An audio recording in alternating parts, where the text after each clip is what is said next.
Hello, I'm back for week 2 of my poetry readings. If you're a fan, which means you just listened to my first video of poetry, you know that I planned on doing it on Fridays. You also probably noticed I had a really cool little reading nook. Both of those things changed due to something I'm going to talk about today in my poetry, actually. So here I am on Monday, still celebrating National Poetry Month, still sharing some of my work, just to have a little bit of fun and push me out of my comfort zone. So I thank you for listening. I did plan on sharing poems about love, but this Thursday I ended up in the hospital having emergency surgery. Luckily, due to medicine, I'm actually totally fine, even though I almost died. And I'm able to stand and sit, but can't go downstairs. So I'm sharing from my kitchen, and I thought it might be fun to kind of tell you the story through poems. So the story kind of has to do with this underlying theme of feeling broken or unlucky because of things that happen to you in life, but still having hope. So I'm going to share a poem I wrote probably 3 years ago titled Hope. I've never been anything more than so many broken pieces held together with hope and stubborn pride.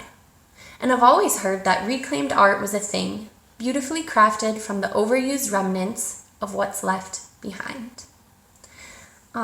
So the remnants of what's left behind from my surgery are me and some emotional baggage. The surgery was an ectopic pregnancy. That was very unexpected. I went in with abdominal pain thinking maybe it was appendicitis and found out it was something different. The irony of the whole thing is that I wanted to get pregnant years ago, but my partner and I decided that it just wasn't the right time in our lives. So as a result, years prior, I wrote this poem about coming to terms with not being able to have a child. It's called Closing Doors.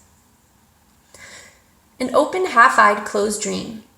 The sheets are wrapped loosely around my thighs, leaving my torso bare.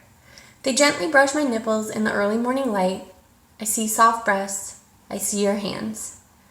Nothing is as soothing as your hands on my body. My eyes travel with them to my slightly plump belly. I touch the spot that used to be chiseled muscle and notice its now smooth edges and curves. I hear the birds chirping. I hear you say you like me this way. In my mind, I dream a dream, a future smile, a daily reminder of your presence long after you've left the bedroom bare. I envision you inside of me, a part of you growing inside of me. Then I roll over and close my eyes. I close it all.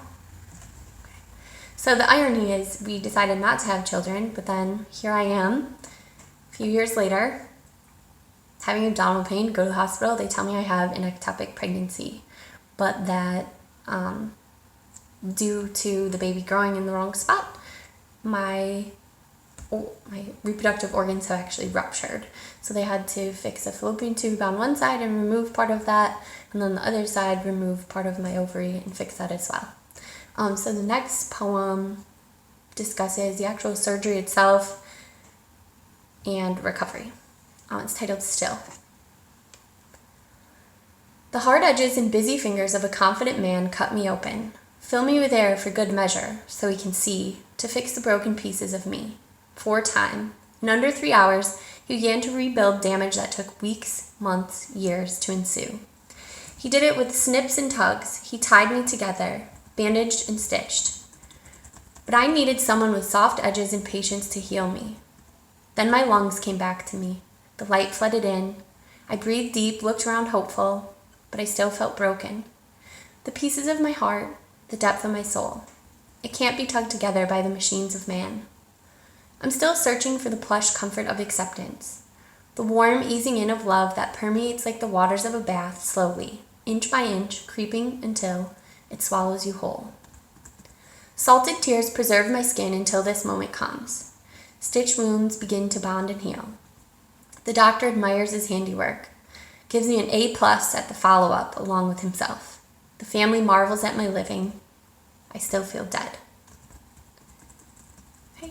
So the next and final poem kind of talks more about the bigger picture of it. I have a child. He's 12 now, but he suffered a traumatic birthing story as well. He was born with a rare birth defect and as a result needed a transplant. Fortunately, although there were many times we didn't think he would make it, he did, and he lives a very happy life. So that story kind of interweaves with the story of my surgery to give this next poem. It's titled Time. Time is nothing until you measure it. From moment to moment, moment to moment, it begins where it ends. Breaths blend until you call them hours, minutes, years, days. There's destruction in the counting. The cogs are placed, the ticks are talked, and now we know. In this moment, I don't want to ask you the thing that's constantly turning over and over in my mind, like a gear digging its teeth to spin. Did this change anything? Do you want to? It feels the same way the news felt. Frozen moments bring back the doctor's eyes. They were full of worry. I could see the words hesitantly forming behind his lips, carefully manipulated and ordered before he pushed them out. You're pregnant. If time stopped there, I could play with my vocabulary, respond with a jettison of enthusiasm, elated, euphoric, astounded, filled with pure joy. But time is cruel. It ticks forward. The wheels and pinions mashed together notch by notch, one after the other, there was more. The OR is scheduled at 1:40. Immediately my eyes darted to the cruel face, its hands like a prayer pointing upwards, high noon, and just for a moment it stopped. Just for a moment it took me back to the first time, the time with my son who was taken from me in a painful push, rushed to the OR, planted in an incubator, and presumed to be dead in 24 hours. I died with that news. I tried to forget him, to avoid it, to unlove a piece of me to save my whole self. He lived, I loved, but I still need saving. And this could have been it. A miracle baby to wash away all of my mistakes, a chance to do it again. Just for a moment, I savor the sweet news. I'm pregnant. And then the gears begin to spin. Did this change anything? Another doctor comes in. He tells me about my broken body. He tells me about his workout routine. He asks me to feel his abs, grabs my fingers and pushes them in. 100 sit-ups every day. Drops my hand, tells me how he will make each incision, carefully. He will cut open my abdomen, how he will save my life and salvage the broken parts of me. Cruelty has resumed. I am lucky to be alive. The baby is gone, but there wasn't enough time for me to unlove it. The measurements blur. Now I'm home, waiting again, afraid to ask because in this moment the gears have stopped. In this moment I am able to imagine a future where you love me so much, where you want to mix your DNA with mine, a blood pact as old as time, a kiss to my weary womb, a second or third chance. Do you want to? Okay, so that's all of it. I know that it's like tragic news and somewhat overwhelming. Sometimes I'm feeling very sad like in the poems, sometimes I'm totally okay and moving forward. So yeah, those are my poems, that's my story. Hopefully you like them, and maybe by Friday I'll have something a little more upbeat to share with the world. Thanks again for listening and watching.